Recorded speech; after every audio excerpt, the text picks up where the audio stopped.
얼마 전에 서울에 있는 동물원에서 이 호랑이가 우리 안에 들어온 사육사를 물고 그 철문 밖으로 나가서 쇠울타리 앞에서 서성거리다가 도로 우리 안으로 들어온 이 사건이 있었습니다.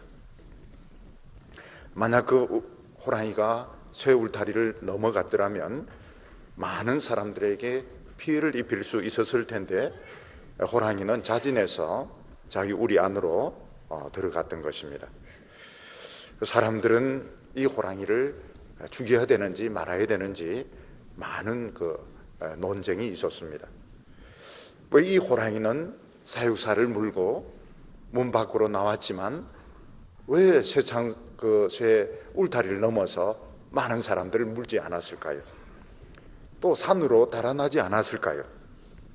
그 이유는 이 호랑이가 맹수긴 하지만 너무 오랫동안 사람에게 길들여져 있어서 딴 데로 가는 이런 습성들이 많이 없어졌기 때문에 그런 것입니다. 그 쇠 울타리를 넘어서 봐야 골치 아프고 또 산에 올라가 봐야 골치 아프니까 우리 안에 도로 들어가자. 이미 이 호랑이는 이미 많이 길들여졌던 것입니다. 바로 이것이 야생동물과 사람에게 길들여진 동물의 차이입니다. 야생동물이 우리에 갇혀 있거나 웅덩이에 빠져 있을 때 도와줄 수 있는 방법은 문을 열어주거나 좀 올려주면 됩니다. 그러면 나머지 것들은 자기가 다 알아서 삽니다. 야생동물들은 더 이상 도와줄 것이 없습니다. 문만 열어줘서 꺼내주기만 하고 울타리에서 구덩이에서 올라올 수 있는 이런 나무 같은 것만 두면 얼마든지 살아날 수 있습니다. 그런데 가축은 문을 열어놔도 나올 줄 모르고 웅덩이에서 끄집어내도 혼자 살아갈 수가 없습니다. 결국 이 가축은 끄집어낸다고 해서 되는 것이 아니고 데리고 가서 먹을 것을 주고 키워줘야 되는 것입니다. 왜냐하면 그만큼 사람에게 길들여져서 혼자 살아갈 수 있는 능력을 이미 잃어버렸기 때문입니다. 이것이 바로 세상 사람들과 하나님의 백성의 차이라고도 볼 수 있습니다. 세상 사람들이 직장을 잃었을 때, 또 사업에 실패했을 때 돈을 좀 도와준다든지 이렇게 하면 스스로 해결할 수 있습니다. 하나님의 백성들은 한 번, 두 번 도와준다고 해서 일어설 수가 없습니다. 왜냐하면 하나님의 백성들은 이미 하나님에게 너무 의존적이 되었고 길들여져 버렸기 때문에 한 번, 두 번 도와준다고 해서 될 수 있는 것이 아니고 계속 도와줘야 되고 하나님께서 책임지고 이끌어 주어야 살 수가 있는 것입니다. 그래서 하나님의 백성들에게 있어서 제일 중요한 것이 뭔가 하면 하나님의 백성은 세상 사람과 다르다, 틀리다, 이것을 빨리 인식하는 것이 중요합니다. 근데 우리는 이게 제일 이해가 안 됩니다. 우리는 세상 사람들과 똑같이 생겼고 우리는 똑같은 욕망을 가지고 있고 우리가 똑같은 것을 먹고 있고 똑같은 세상에 살고 있는데 왜 우리는 달라야 되는가? 왜 우리는 세상 사람들처럼 하고 싶은 거 다 하지 못하고 왜 우리는 세상 사람들이 쓰는 방법을 다 쓸 수가 없는가? 그것은 우리는 세상 사람들과 달리 이미 하나님에게 길들여졌기 때문에 우리는 세상 사람들과 달리 살게 되는 것입니다. 오늘 첫째로 보면 유다 백성들의 몸부림치는 것을 볼 수가 있습니다. 유다 백성들은 하나님을 믿기 때문에 가나안 땅에서 고립될 때가 많았습니다. 사람이 돈이 있고 힘이 있을 때는 얼마든지 고립이 되어도 좋지만은 돈도 없고 힘도 없는데 고립이 되는 것은 굉장히 어려운 문제였습니다. 유다 백성들은 조그마한 나라들과 다툴 때에는 큰 상관이 없었지만 아수르라든지 바벨론 같은 이런 큰 나라가 침략을 해올 때 주위에 있는 나라들은 다 고만고만한 나라이기 때문에 큰 도움이 되지 않고 결국은 도움받을 나라가 큰 나라 에집트, 애굽밖에 없었습니다. 그래서 유다 백성들은 아수르라든지 바벨론 같은 큰 나라들이 쳐들어올 때는 이 애굽에 가서 군사적인 도움을 받으려고 했던 것입니다. 우리가 보기에 이것은 너무나도 정상적인 것입니다. 이렇게 할 수밖에 없습니다. 근데 하나님께서는 애굽을 의지하는 유다 지도자들, 백성들 굉장히 책망을 하셨습니다. 무지막지한 말로 책망을 하셨습니다. 오늘 말씀 1절과 2절을 보면 여호와께서 가라사대 화 있을진저 패역한 자식들이여 그들이 계교를 베푸나 나로 말미암하지 아니하며 맹약을 맺으나 나의 신으로 말미암아 하지 아니하였음이로다. 그들이 바로의 세력 안에서 스스로 강하려 하며 애굽의 그늘에 피하려 하며 애굽으로 내려가서되 나의 입에 묻지 아니하였으니 죄의 죄를 더하도다. 이렇게 말하고 있습니다. 유다 지도자나 유다 백성들은 아수르 같은 바벨론 같은 큰 나라가 쳐들어왔을 때 혼자 힘으로는 절대로 이길 수 없으니까 나름대로 계획을 세웠습니다.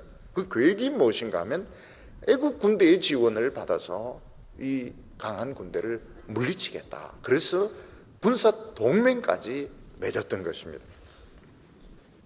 네, 하나님은 유다 백성들을 뭐라고 부르고 있는가 하면 패역한 자식들이다 이렇게 부르고 있습니다. 이 패역한 자식이라고 하는 건 자식이 너무 못되고 고집스러워서 부모가 하는 말은 죽으라고 듣지 않고 자기 하고 싶은 대로 하는 이런 자식들을 패역한 자식이다 이렇게 부르는 것입니다. 여기서 우리는 두 가지 사실을 알 수 있는데, 하나는 무엇인가 하면 지금 유다 백성들이 죽으라고 하나님의 말씀을 지금 안 듣고 있다는 사실과, 또 하나는 그럼에도 불구하고 하나님은 유다 백성들을 여전히 자식으로 생각하고 있다는 것입니다. 그래서 이 패역한 자식이다 하는 말은 이 말 속에 모순이 들어 있습니다. 지금 유다 백성들은 하나님의 말씀을 지금 안 듣고 있습니다. 그렇지만 하나님은 여전히 그들을 하나님의 자식으로 생각을 하고 있는 것입니다. 우리가 가끔 이렇게 주위에서 좀 반항적인 이런 청소년들을 보면 그냥 집에 가만히 있으면 고생 안 하고 잘 있을 텐데, 부모에게 무슨 불만이 있거나 또 반항심 때문에 집을 뛰쳐나와서 노숙을 하기도 하고 쪽방집 같은 데 자면서 고생을 무지무지하게 하는 것입니다. 그래서 청소년들이 어디에서 잠을 자는가. 옛날에는 보면 그 하수구 만드는 큰 관 있지 않습니까? 거기서 이제 노숙을 하기도 하고, 요즘은 이제 쪽방집 이런 데서 청소년들이 합숙을 하기도 하면서 주유소 같은 데서 기름을 넣어주면서 아르바이트를 하고, 아니면 술집 바 같은 데서 이런 걸 서빙을 하기도 하는데, 잘못해서 깡패 만나면 이제 죽도록 두들겨 맞는데 아무도 도와주지 않는 것입니다. 하나님은 유다 백성들에게 뭐라고 말하고 있는가 하면, 하나님을 믿으면 될 텐데 반항심 때문에 또 자기 고집 때문에 하나님의 말씀을 죽으라고 안 듣고, 자기 나름대로 이제 계획을 가지고 있는데 이 계교가 하나님이 주신 계교가 아니라는 것입니다. 이걸 통해서 알 수 있는 것이 뭔가 하면, 하나님의 백성들은 부숙부숙 생각나는 대로 행동해서는 안 되고 하나님이 무슨 계획을 가지고 있다는 것입니다. 그걸 우리가 어떻게 합니까? 하나님이 무슨 계획을 가지고 있다는 걸 우리가 어떻게 알 수 있습니까? 그런데 하나님은 나의 계교로 말미암지 않았다 이러면서 막 책망을 하시는 것입니다. 유다 백성들은 다른 나라와 맹약을 맺었습니다. 나의 신으로 말미암은 맹약이 아니다 이렇게 말하고 있습니다.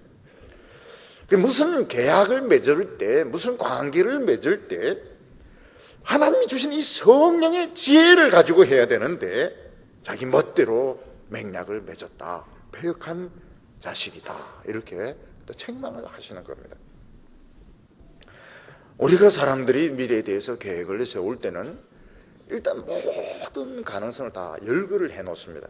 자기가 할 수 있는 모든 가능성을 다 열거를 해놓고 그 중에서 제일 좋은 것은 이제 붙드는 겁니다.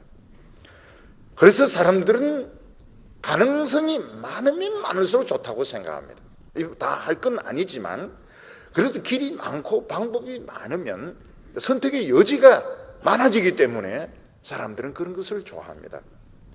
어떤 여성이 남자들 여러 명이 있는데 그 중에서 이제 제일 잘생기고 제일 똑똑한 남자 골라라.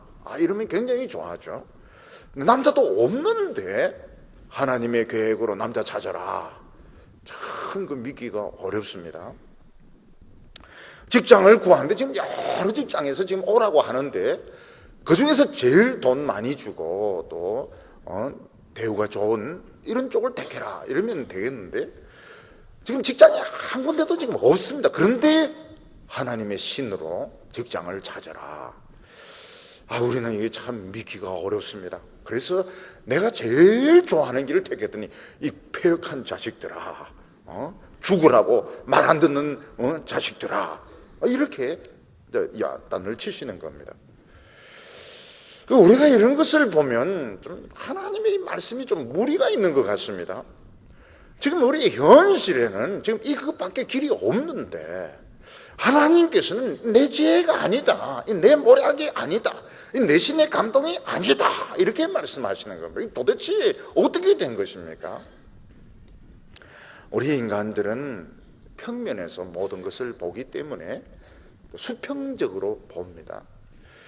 그래서 이 수평 공간에서 많이 가지면 가질수록 우리는 유리하다, 좋다 이렇게 생각하지만 하나님께서는 입체적으로 보시기 때문에 많은 게 필요가 없는 길이 딱 하나가 있는 것입니다.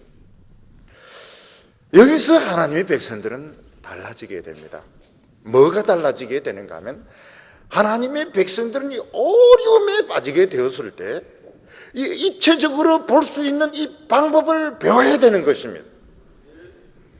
하나님의 백성들도 평소에는 세상 사람들과 똑같이 살아갑니다. 자기 머리 열심히 공부해서 살아가고 열심히 돈 벌어서 살아가는데 똑같습니다. 그런데 어떤 극한적인 상황에 몰리게 되면 세상 사람들은 이 맹수처럼 야생 동물처럼 막 살기 위해서 이리 뛰고 저리 뛰는데 하나님의 백성들은 그래 뛰어서는 안 된다는 것입니다. 입체적으로 하나님의 모략, 하나님의 신, 하나님이 보시는 그 눈을 그 방법을 배워야 된다는, 그 안 배우는 사람을 보고 배역한 자식이다 이렇게 부르는 것입니다. 하나님께서 유다 지도자와 백성들을 배역한 자다 이렇게 부르는 이유는 하나님에게 물어보기만 하면, 하나님에게 상의를 하면 얼마든지 지혜를 주시고 모략을 베풀어 주실 텐데 그걸 안 한다는 것입니다. 여기서 우리는 참 혼란을 겪습니다. 왜냐하면 하나님에게 물어봐도 점수는 안 올라가더라는 것입니다. 하나님에게 열심히 매달려도 이미 엎질러진 결과는 회복시키기가 참 어렵더라는 것입니다. 저는 어떤 고3 학생이 뭐라고 말하는가 하면 혼자 작은 소리로 예수님도 수능은 못 도와주셔 이러는 겁니다. 옆에 애가 왜? 이러니까 예수님은 수능을 안 보셨잖아 이렇게 하죠. 근데 사실은 그게 맞는 말인 겁니다. 맞는 말. 하나님께 물어보지 않았다 이래서 이 폐역한 자식들이 이러는데 기도하면 점수가 올라가느냐는 것입니다.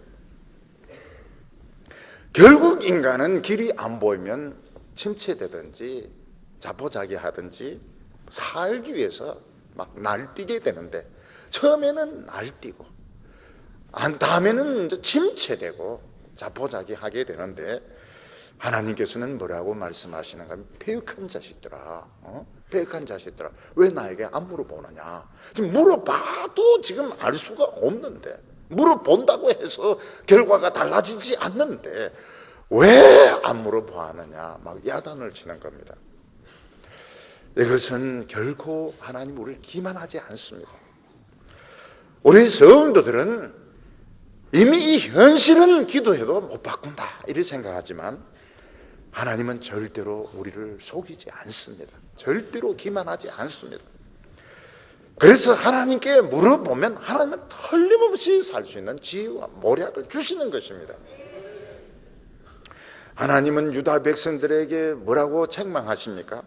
너희들이 애굽 세력 안에서 강하려 하며 애굽의 그늘에서 피하려고 하는데 결국 수치를 당하게 될 거라고 말하고 있습니다. 나의 입에 묻지 않았으며, 하나님의 입은 뭡니까? 하나님의 입은 선지자를 말하는 것입니다. 나의 입에 묻지 아니하였고 죄의 죄를 더하였다 이렇게 말하고 있습니다. 여기서 우리가 알 수 있는 것이 뭔가 하면 이 당시 날씨가 그렇게 뜨거운데 애굽 왕궁에 피해 있거나 또 애굽의 별장에 있으면 시원하게 살 수 있는 것은 사실입니다. 이스라엘 백성들은 그 애굽을 버리고 하나님을 만나기 위해서 적과 꿀이 흐르는 땅을 찾기 위해서 40년을 그 땡볕에서 낮에는 50도 60도 올라가고 밤에는 막 영하까지 내려가는 이 광야에서 40년을 걸었던 것입니다. 근데 결국은 찾았습니다. 이스라엘 백성들이 그 고생을, 그 시원한 그늘을 피하고 그들이 찾았던 것이 무엇인가 하면 사람이 떡으로만 살지 않고 하나님의 말씀으로 사는 비결을 배웠고 하나님을 자기 안에 모실 수 있는 이 방법을 알게 되었던 것입니다. 그래서 하나님께서는 우리에게 뭐라고 말씀하십니까? 어려움이 우리가 생각하는 대로 쉽게 풀리지는 않는다. 그렇지만 하나님이 우리에게 어려움을 주시는 것은 우리를 덜 사랑해서 그런 것이 아니고 하나님의 비밀을 찾아내기 위해서, 하나님의 비밀을 찾아내라, 하나님의 그 능력의 비밀을 찾으라고 이 극한적인 어려움에 우리를 막 몰아붙이는 것이지 결코 우리가 못났거나 부족해서 그런 것은 아니라는 것입니다. 그래서 우리 성도들은 어려움 당했을 때 자신의 처지에 대해서 부끄러워할 필요가 없습니다. 왜냐하면 우리의 머리를 천재로 안 만드신 분이 하나님이신 겁니다. 아멘. 드디어 나오죠. 우리를 강하게 만드지 않은 분도 하나님이신 것입니다. 왜 하나님이 그렇게 만드셨을까요? 우리가 그런 자들이니까. 맹수들 중에 가축은 바보 중에 바보입니다. 그렇게 길들여진 겁니다. 우리는 지금 모든 인생의 책임을 자기가 지려고, 지금까지 내가 살면서 실패했던 인생의 책임을 내가 다 지고, 부모님 그 짐까지 내가 다 지고, 형제 자매들 짐까지 내가 다 지고 이러는데 우리는 짐을 질 수가 없습니다. 하나님이 그렇게 만드셨고 하나님에게 책임을 다 돌리시기를 바랍니다. 맹수가 길들여지는데 수십 년 걸립니다. 우리가 하나님 앞에 이렇게 약해지는데 수십 년이 걸렸습니다. 수십 년. 우리는 어렸을 때부터 이 맹수의 습성이 있어 누가 건드리면 이빨로 막 물습니다. 어린이들 중에서도 보면 유아세례 안 받은 애는 막 물어뜯고 이렇게 해요. 그런데 세례 받은 애는 좀 틀립니다. 너 세례교인이 그래가 되냐 이러면은 그렇게 안 하죠. 물고 이렇게는 안 하죠. 아, 내가 야생동물이 아니지, 내가 하나님의 양이지, 또 엄마도 막 양옷 이런 거 더 주고 이러니까 물지는 않지만 세례 안 받은 블레셋 어린이들 막 물고 이렇게 합니다. 우리가 남에게 물지 않고만 남이 욕하면 가만히 듣고 쭉 이러는, 이렇게 훈련받는 게 몇십 년이 걸렸던 겁니다. 우리는 우리의 문제를 스스로 책임질 수 없습니다. 그렇다고 해서 하나님의 길이 쉽게 보이는 것도 아닙니다. 이거를 찾아내라. 이거 찾아내면 어떤 환경에 어떤 처지에서도 살아남는다는 겁니다. 네가 세상적으로 가지고 있는 졸업장, 세상에서 성공한 거, 이건 애굽의 그늘이고 이건 애굽의 왕궁이기 때문에 이건 곧 도움이 안 된다는 겁니다. 얼마 도움이 안 됩니다. 근데 실제로 세상을 살아보면 뭐 직장이 있을 때는 좋은 대학교 나온 게 통하지만 직장이 없으면 안 됩니다. 아무리 좋은 학교 나오고 막 자격증이 있어도 안 될 때는 안 됩니다. 그때 보면 야, 이 정말 세상에 좋은 대학교 나오고 자격증 가지는 게 정말 수치스럽구나. 서울대 나온 게 수치스럽고 교사 자격증 가지고 있는 게 수치 안 될 때는 진짜 안 되는 것입니다. 되고 있을 때는 괜찮은데 이게 한번 안 되면 안 돼. 애굽의 그런 장막을 의지하지 말라. 그리고 살아남는 방법, 하나님의 지혜, 하나님의 모략을 찾는 것이 절대로 쉽지는 않겠지만 이것을 찾아내라는 겁니다. 우리 성도들이 어려움에 처하고 약하고 무지하고 어리석은 것은 하나님이 우리를 그렇게 길들이셨기 때문에 그런 것입니다. 이때 우리가 해야 될 것이 뭔가 하면 하나님의 그 축복의 비밀을 찾아내야 됩니다. 요거 못 찾고 아무리 교회 키우고 사람들 많아져도 무너질 때 보면 한순간에 무너집니다. 아무리 세상에서 성공해도 한순간에 무너지게 됩니다. 요거를 찾아내라는 겁니다. 오늘 두 번째로 하나님은 애굽은 도움이 되지 않을 거라고 말씀하고 있습니다. 이사야 당시 에집트는 유다가 도움받을 수 있는 유일한 강대국이었습니다. 애굽은 세계적으로 큰 나라였고 물자도 풍부했고 군인들도 많았기 때문에 애굽은 의지할 수 있는 유일한 나라였습니다. 근데 하나님께서는 너희들 속사람 애굽의 속사정을 모르지 않느냐는 겁니다. 너희들은 애굽의 속사정을 모르고 있다고 말하고 있습니다. 3절부터 보면 그러므로 바로의 세력이 너희의 수치가 되며 애굽의 그늘의 피함이 너희 수욕이 될 것이라. 그 방백들이 소한에 있고 그 사신들이 하네스에 이르렀으나 그들이 다 자기를 유익하게 하지 못하는 민족을 인하여 수치를 당하리니 그 민족이 돕지도 못하며 수욕이 되게 할 뿐이니라. 유다 백성들은 애굽 왕의 약속을 철석같이 믿는데 애굽은 유다의 수치가 될 거라고 말하고 있습니다. 왜냐하면 이미 애굽은 부도 직전의 회사와 같아서 남을 도울 능력이 없었기 때문입니다. 그 방백들이 소한에 있고 그 사신들이 하네스에 있다 이렇게 말하고 있습니다. 애굽은 피라미드의 나라입니다. 큰 피라미드들 보면 바로의 세력이 얼마나 강했는지 알 수가 있습니다. 그런데 바로의 세력이 그렇게 강했던 것은 고황조 때였습니다. 고황조 때. 중황조 때만 돼도 이 지방 귀족들의 이 세력 때문에 바로의 세력이 약해져서 피라미드가 조그만해졌습니다. 조그만해지고 히크소스족이 침략해서 지배를 당하기도 하고 제사장의 세력이 막강할 때도 있었습니다. 그래서 바로가 늘 강했던 것이 아닙니다. 아주 고황조 때 강했고 그리고 신앙조 때 와가지고 히크소스족 몰아내고 그때 뭐 출애굽하고 이럴 때 그때 그 앞이 굉장히 강했고 이사야 때는 언젠가 하면 완전히 지금 세력이 약해져 있는 겁니다. 그래서 중부지방 에집트 나일강이 중부지방의 이 수도를 정했을 때 이때는 최고로 약할 때였습니다. 그런데 유다 백성들은 그런 속사정을 모르고 그 에집트의 그 명성 오래된 나라고 큰 나라고 물자가 풍부하니까 능히 우리를 도와줄 거다 이렇게 생각해서 돈을 싸가지고 가가지고 군사 동맹을 맺었던 것입니다. 예를 들어서 어떤 회사가 부채가 너무 많아가지고 지금 이제 부도 나기 직전인데 어떤 사람들이 자기 발로 찾아와서 막 투자를 하면 어떨까요?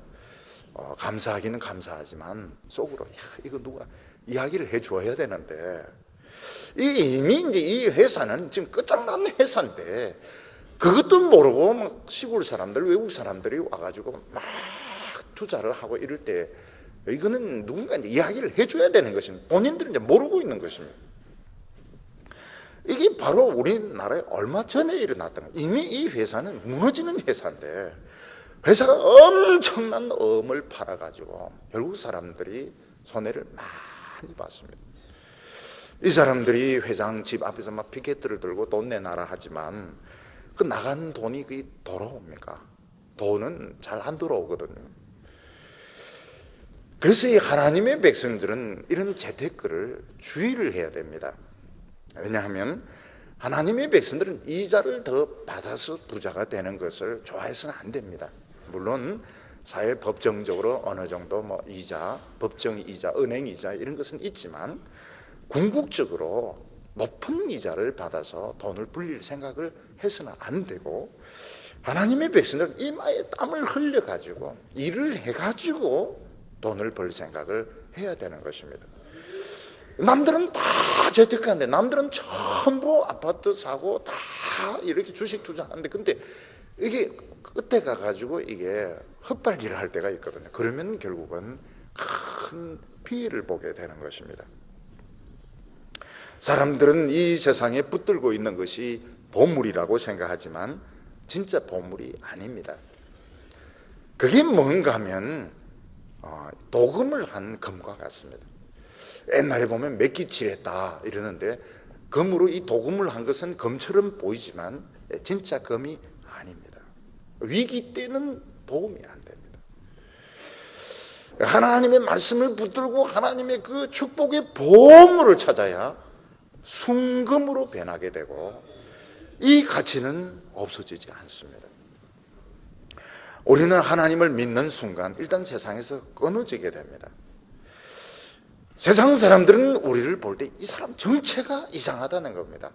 같은 직장에 있고 같은 지역에 있어도 정체를 알 수가 없습니다.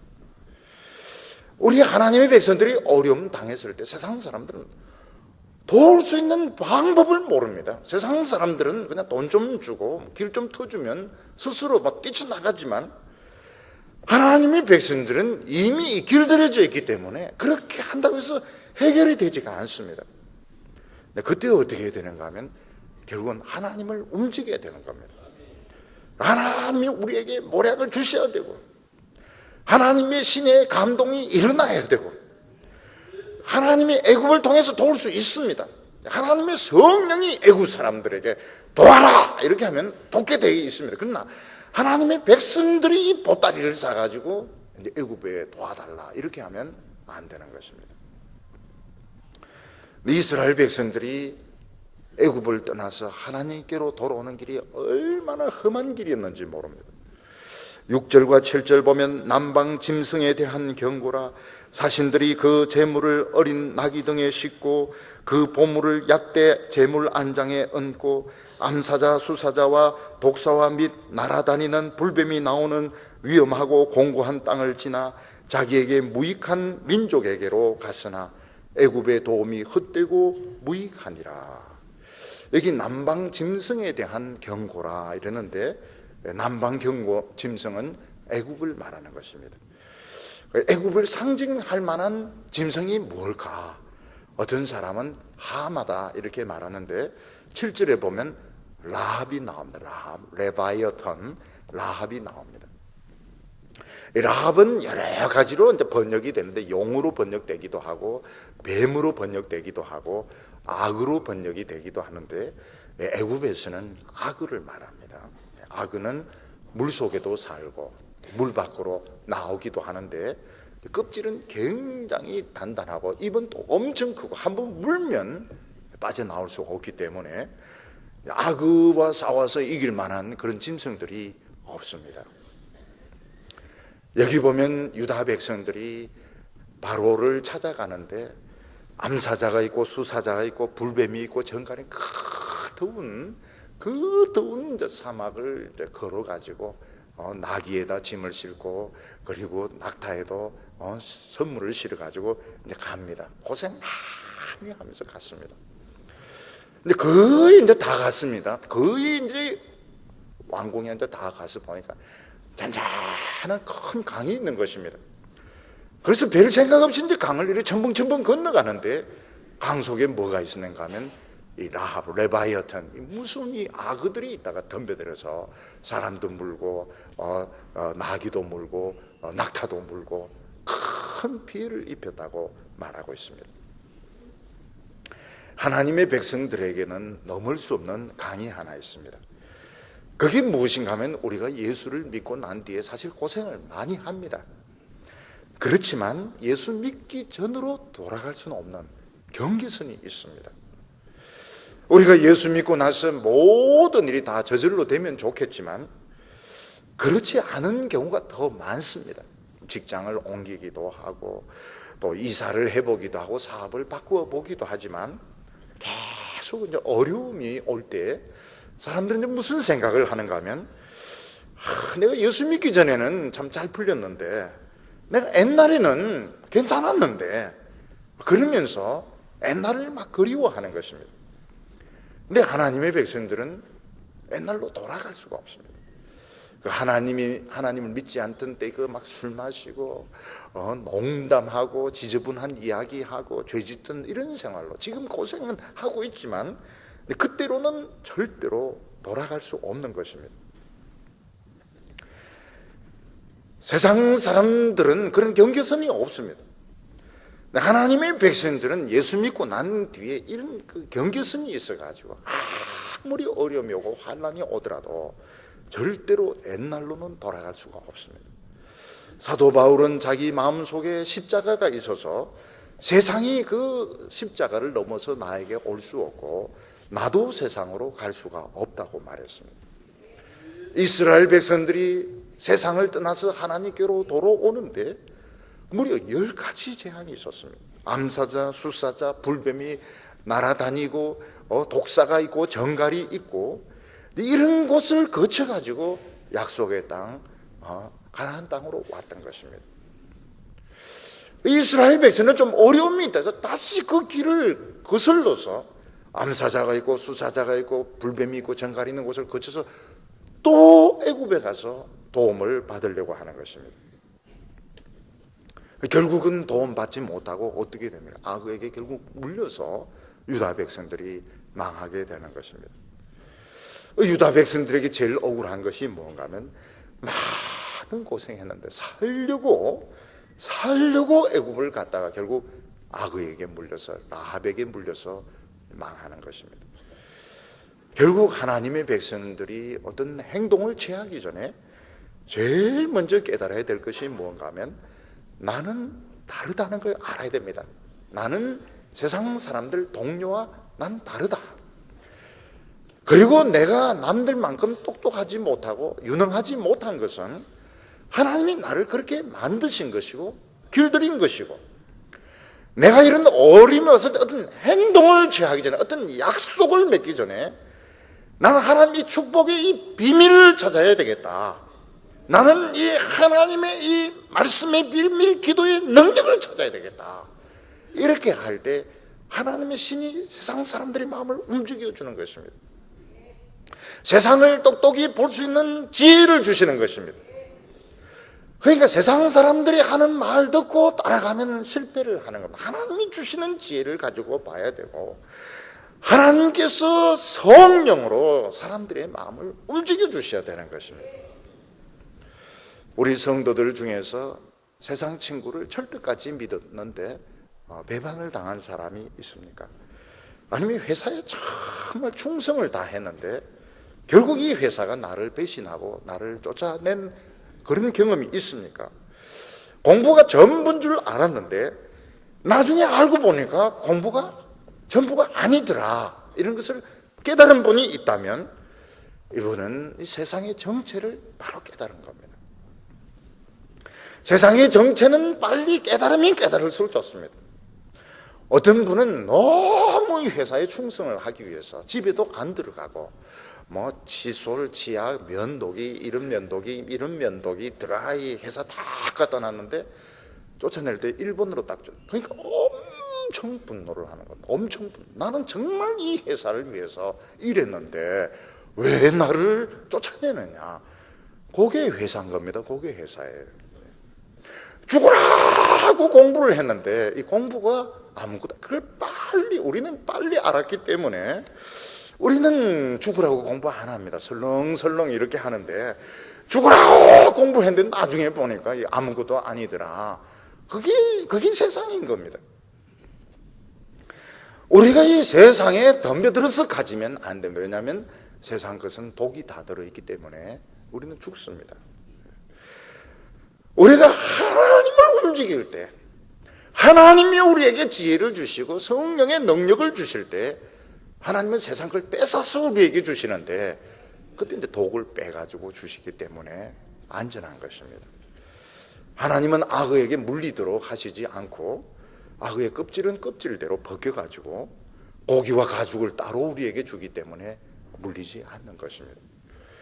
하나님께서 우리에게 말씀하시는 것은 애굽이 도와줄 수도 있지만 하나님이 먼저 움직여야 된다는 겁니다. 때로는 우리가 공부를 할 수도 있습니다. 그러나 하나님이 밀어주셔야 되고, 우리가 직장을 가질 수도 있지만 하나님이 함께 해주시도록 이렇게 해야 되는 것이지, 그렇지 않고 그냥 회사에 죽으라고 충성하고 위에 사람 시키는 대로 죽으라고 할 때 결국은 악어에게 물려서 죽는다는 것입니다. 오늘 세 번째로는 유다가 세상을 의지한 결과 어떻게 되느냐 하는 것입니다. 박살이 나게 됩니다. 완전 박살이 나, 완전 해체가 되어버리게 됩니다. 하나님께서는 이스라엘 백성들이 하나님의 말씀에 완전히 살라고 요구하지 아니하셨습니다. 왜냐하면 우리는 인간이기 때문에 어느 누구도 죄 전혀 안 짓고 완전하게 믿음 생활하는 사람은 없습니다. 그래서 하나님은 선지자를 보내서 시도 때도 없이 잔소리를 퍼붓는 겁니다. 잔소리를 들어야 되는 겁니다. 우리는 잔소리를 들어야 됩니다. 어린 애들이 클 때 엄마의 그 야단과 잔소리를 들어야 큽니다. 근데 애가 왜 엄마는 나를 어린애 취급을 하느냐고, 나는 어린애가 아니라고 이러면서 자꾸 막 가출을 해버리고 엄마를 바꿔버리고 이렇게 하면 결국 그 애는 이제 죽습니다. 잔소리하는 엄마를 사랑해야 되는 것이죠. 남자들이 이제 결혼을 이렇게 해보면 부인들이 뭘 합니까? 엄청나게 잔소리를 합니다. 씻으라는 둥, 사소한 것까지. 양말은 매일 갈아 입으라는, 옛날에는 그냥 바닥이 그냥 없어질 때까지 그냥 양말 하나를 가지고 그냥 일주일 한 달 막 신었는데, 그럼 집이 막 비명 소리가 나죠. 하면서 이런 사람하고 못 살겠다고. 근데 남자는 뭘 빨리 배워야 되는가 하면 그 잔소리를 그냥 노래처럼, 아리아처럼 굉장히 즐겨 듣고, 그러면 또 갈아 신으면 되는 것이고, 이렇게 해야 살아남을 수 있지. 잔소리했던 부인을 바꿔버리고 가출해버리고 이러면은, 술집 여자를 집에 들여다 놓고 이렇게 하면 결국 자기가 이제 죽는 겁니다. 그래서 어린 아이들, 남자들은 빨리 간파해야 되는 게 뭔가 하면, 여성들의 잔소리는 거의 찬송가 같이 되면 안 되겠지만은 거의 오페라의 이런 아리아처럼 이렇게 들을 수 있는 이런 겸손한 자세를 가져야 살 수가 있는 것입니다. 8절과 9절 보면, 이에 가서 백성 앞에 서판에 기록하며 책에 서서 후세에 영영이 있게 하라. 대저 이는 패역한 백성이요 거짓말하는 자식이요 여호와의 법을 듣기 싫어하는 자식이라. 하나님은 이사야에게 서판에다가 이 내용을 적으라고 말합니다. 그리고 책으로 기록을 하라고 말씀하고 있습니다. 그 내용이 무엇인가 하면, 유다 백성들이 머리가 나쁘고 유다 백성들이 실력이 떨어져서 망하는 것이 아니고, 이들은 패역한 자식이고 거짓말하는 자식이고 여호와의 율법을 듣기 싫어하는 자식들이기 때문에 망한다 하는 것을 증거로 남겨놓으라는 것입니다. 패역하다 하는 것은 사람이 실수할 수 있고 잘못을 할 수 있습니다. 인간이 완전하면 사실은 완전할 수가 없죠. 실수 없는 인간은 없습니다. 누가 당신 틀렸다든지 또 자기 자신이 잘못한 것을 알 때 부끄러워하고 반성하고 이러면서 사람은 점점 성숙하는 것입니다. 우리 성도들 보면 그 옛날의 허물과 옛날에 자신이 잘못했던 것 때문에 굉장히 부끄러워하는 분들이 있습니다. 그건 굉장히 좋은 겁니다. 왜냐하면 과거를 부끄러워한다는 건 이미 성숙한 것이고, 어느 누구도 완전한 계단을 밟아서 오늘까지 온 사람은 없습니다. 옛날에 그만큼 실수도 하고 옛날에 그만큼 허물도 있기 때문에 오늘 이런 아름다운 모습이 만들어지게 된 것입니다. 근데 진짜 문제가 있는 사람이 뭔가 하면 전혀 부끄러움을 느끼지 않는 사람, 이 사람은 폐역한 사람인 것입니다. 거짓말하는 자식이다 이랬습니다. 거짓말이 뭡니까? 완전하지 않습니다. 인간은 아무도 완전한 사람이 없습니다. 시도 때도 없이 넘어집니다. 그래서 우리는 늘 회개할 수밖에 없습니다. 근데 나는 회개의 필요성을 느끼지 못한다. 나는 회개할 게 없습니다. 이런 사람이 거짓말하는 사람입니다.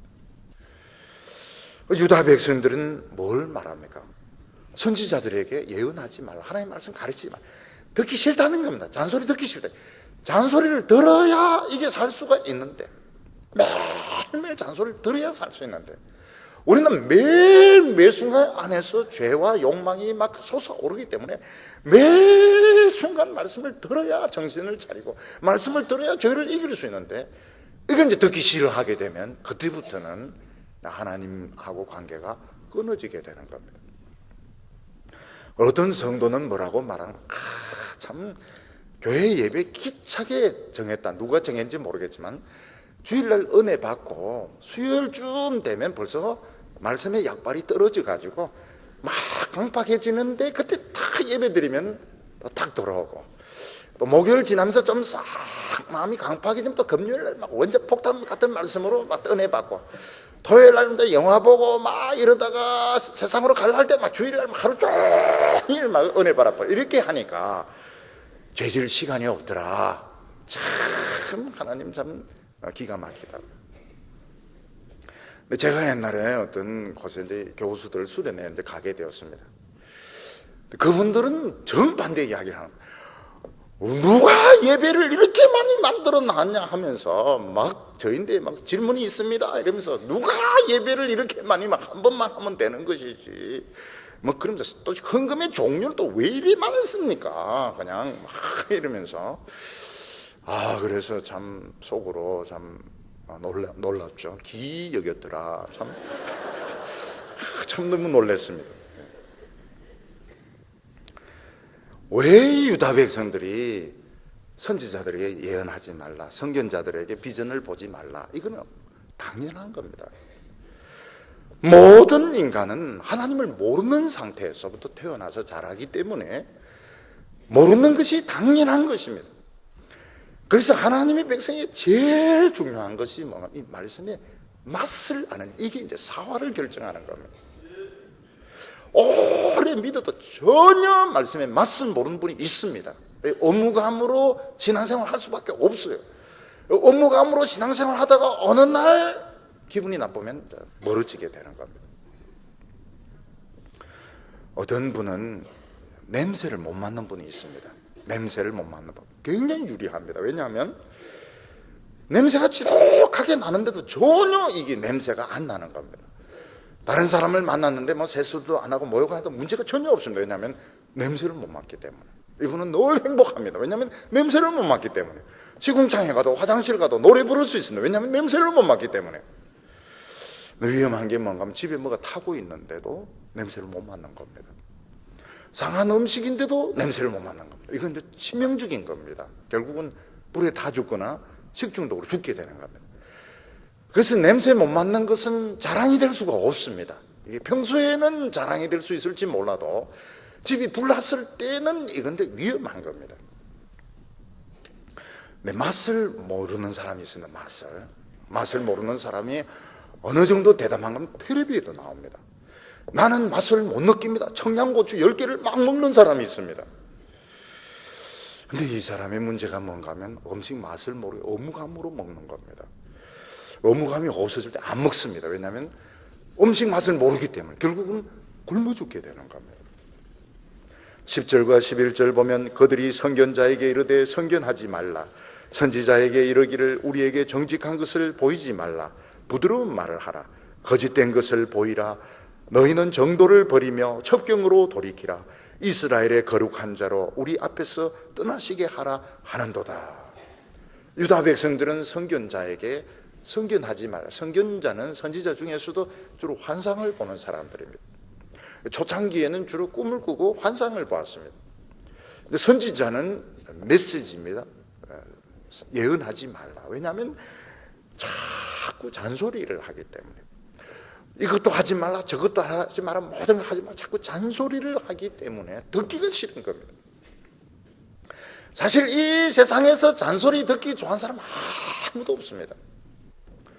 전에 어떤 청소년은 하숙을 하는데 엄마가 전화로 하도 그 잔소리를 막 이거 해라 발 씻었니 머리 감았니 막 이러니까 전화 오니까 이렇게 받습니다. 이렇게 받고 뜹니다. 이게 벌써 잔소리이기 때문에. 근데 이게 들려요. 내 귀에까지 들립니다. 했니 이러는데, 근데 이제 결혼을 해보니까 뭐 저희 집 사람이 그래 잔소리를 많이 하는 사람은 절대로 아닙니다. 이게 달콤한 겁니다. 굉장히 이 잔소리가 새소리 같이 노래소리 같이. 그러니까 이게 살아남는 것이지, 이 잔소리가 막 정말 이 악몽같이 들린다면 이건 이제 못 살아남는 겁니다. 이거를 빨리 이걸 소화를 할 수 있는 능력이 있어야 되는 겁니다. 하나님의 말씀도 마찬가지입니다. 하나님의 말씀을 못 알아들으면 예배 시간마다 어렵습니다. 예배 시간마다 어렵고, 설교가 길면은 저주가 나옵니다.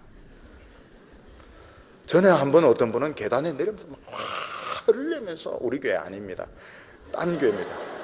서울에 유명한 교회는 막 화를 내면서 내려가는데, 왜냐하면 그 20분 만에 설교가 끝나야 되는데 목사님이 3분을 더 이야기를 한 겁니다. 계단 내려가면서 막 저주를 하면서 3분씩이나 더 했다고. 왜 그런가 하면 못 듣는 겁니다. 들을 수가 없는 겁니다. 정로를 버리며 척경을 떠나, 자기들이 하는 말이 아닙니다. 자기들은 바른 길 가고 있다고 믿는데 결국 그게 이제 선지자가 해석하기는 정도를 버리라, 척경을 버리라, 이스라엘의 거룩한 자로 우리를 떠나게 하라. 자기들이 하는 말이 아닙니다. 하나님 우리에게 있다고 믿지만 하나님을 말씀을 안 듣는 순간 이미 거룩한 자는 떠난 것입니다. 우리가 알아야 될 것이 뭔가 하면 이 하나님의 말씀을 듣는 것이 굉장히 중요하고, 이게 잔소리가 아니고 이게 정말 사랑의 메시지로, 그러면 살아남게 됩니다. 12절에 보면 이름으로 이스라엘의 거룩한 자가 말씀하시되 너희가 이 말을 업신여기고 압박과 허망을 믿어 그것을 어려하니 이 죄악이 너희로 마치 무너지게 된 높은 담이 불쑥 나와 경각간에 홀련히 무너짐과 같게 하리라 하셨은즉. 이스라엘 백성들의 죄는 머리가 나쁘거나 세상에서 막 성자같이 살지 않은 것이 절대로 아니었습니다. 유다 백성들의 가장 큰 죄는 이 말씀을 들을 수 있는 능력을 터득을 못했던 겁니다. 특히 이 환란이 오고 어려움이 왔을 때는 하나님 말씀 외에는 위로가 되는 게 없습니다. 평소에는 교회를 그냥 교인의 의무로, 교인들이 너무도 훌륭하기 때문에 분위기가 좋기 때문에 다닙니다. 저도 어렸을 때 예배를 너무너무 좋아했는데, 왜 예배를 좋아했는가 하면 그 어른들이 예배드리는 그 분위기가 너무 좋았던 겁니다. 근데 환란이 오면 인간의 말이나 인간의 도움은 위로가 전혀 되지 않습니다. 누가 뭐 몇십만 원 도와주고 몇백 원, 이거로는 살 수가 없습니다. 근데 그 어려울 때 뭐가 귀에 들리는가 하면 하나님의 말씀이 귀에 들리게 되고 말씀의 맛을 알게 된, 이게 이제 우리에게 결정적으로 중요한 것입니다. 근데 이스라엘 백성들은 이 말씀을 들을 수 있는 능력을 배우지 못했던 겁니다. 왜냐하면 어려움이 오면 인간적인 방법으로 해결해버리고 사람에게 도움을 받아버리고 이러니까 고민하면서 말씀을 들을 수 있는 이 기회를 놓쳐버렸던 것입니다. 맹수들, 야생동물들이 자연으로 돌아가려면 사냥하는 방법을 배워야 되는데 하나님의 말씀을 들을 수 있는 이런 기회를 놓쳐버렸던 것입니다. 결국 그들이 얻었던 성공은 압박과 허망한 것이었다고 그랬습니다. 압박이라고 하는 것은 강한 자가 약한 자를 눌리면서 만족을 느끼는 것이고, 허망한 것은 결국 다 없어지고 사라지는 것입니다. 이 세상에 사람들이 성공했다 하는 것은 똑똑한 사람이 그렇지 못한 사람을 압박하는 것입니다. 돈을 가진 사람이, 권력이 있는 사람이, 많이 배운 사람이 다른 사람을 압박하는 것입니다. 그 결과는 무엇인가 하면 아무것도 없습니다. 허망한 것밖에 되지 않으면, 죽을 때 보면 다 똑같습니다. 허망하게 죽고 허망하게 망하는 것입니다. 하나님께서 뭐라고 말씀하십니까? 너희들이 애굽의 손을 잡은 것은 담이 무너지려고 할 때 물룩해지는 것 같다, 이렇게 말했습니다. 요거 참 내가 어릴 때 본 거하고 똑같아요. 어릴 때 보면 이제 담들이 있지 않습니까? 비가 오고 나면 이제 밑에가 이 기초들이 이제 약해지게 됩니다. 그러면 담이 이제 물룩해지게 됩니다. 그럼 이제 어른들이 빨리 이 담을 부숩니다. 왜냐하면 이거 무너지기 때문에. 근데 어떤 사람들은 담이 이제 불룩해지는 것을 그냥 내버려 두는데 바로 무너집니다. 무너져가지고 사람들이 깔려서 다치게 되는 겁니다. 하나님께서 뭐라고 말씀하시는가 하면, 어려움이 왔을 때 결국은 하나님이 세상을 통해서 우리를 도우시기도 하시지만, 여기서 하나님의 말씀을 듣는 법을 배워야 되고, 기도하는 법을 배워야 되고, 하나님을 움직이고 성령의 감동을 받는 법을 배우지 못하면 결국 담이 불룩해진 것처럼 되어서 바로 즉시 무너지게 된다고 말씀하고 있습니다. 우리 성도들은 어려움이 왔을 때 너무 조급해하지 마시기 바랍니다. 왜냐하면 이 시간이 걸릴 때가 많습니다. 하나님이 나를 사랑하셔서 정말 나에게 비결을 가르쳐 주시려고 이렇게 되었구나. 그냥 염려와 근심 다 내려놓고 이 하나님의 말씀에 이 듣는 법을 배워야 됩니다. 그 오묘한 말씀, 너무너무 한자 한자가 우리를 살리고 치료하는 이 능력의 말씀, 이걸 배워야 됩니다. 이 세상에 어떤 글도 그런 글이 없습니다. 어떤 오래된 글도 이런 글은 없습니다. 이 말씀을 듣는 법을 배워야 되고, 기도하는 법을 배워야 되고, 기도할 때 보통 때는 체면 차리고 옆에 사람 들을까봐 신경 쓰고 이런데, 다급하면 그런 거 없어집니다. 막 울부짖게 되고, 이게 정식인 겁니다. 이 울부짖어야 되는 겁니다. 자존심 체면 망하게 되고 죽게 되면 결국은 막 소리 지르면서 부르짖게 되는, 그렇게 해야 되는 것입니다. 하나님께서는 유다 백성들이 이런 어려움에서 하나님을 붙잡아야 되는데, 그들이 세상을 붙잡았을 때 담이 불룩해지면서 바로 복삭 내려앉는 것과 같고, 토기장이가 질그릇을 부수는데 박살내는 것처럼 부서지게 된다고 말했습니다. 토기장이는 잘못 만들어진 질그릇을 부숩니다. 왜 부수는가 하면, 결국 그게 다른 사람에게 돌아가면 자기 이름이 그 손상이 되니까, 자기가 욕먹게 되니까 부수게 되는 겁니다.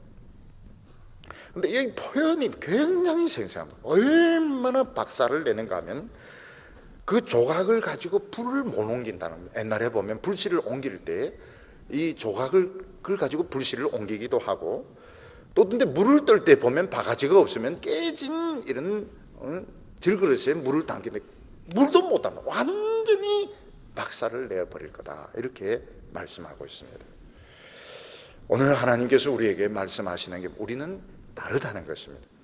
만약 우리가 세상 사람처럼 살려고 하면 결국은 우리는 박살이 나게 됩니다. 다릅니다.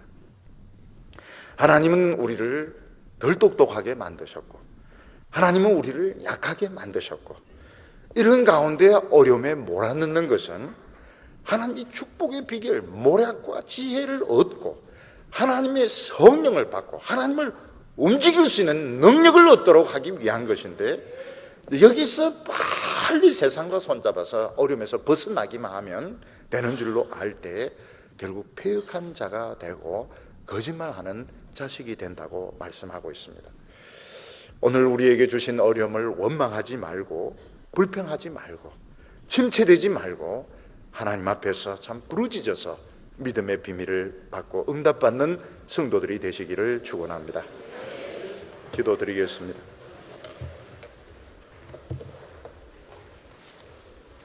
거룩하신 하나님 아버지, 우리는 알지 못하는 가운데 하나님께서 우리를 길들여 주셨고 우리를 세상 사람들과 다르게 만드셨다는 것을 믿게 하여 주시옵소서.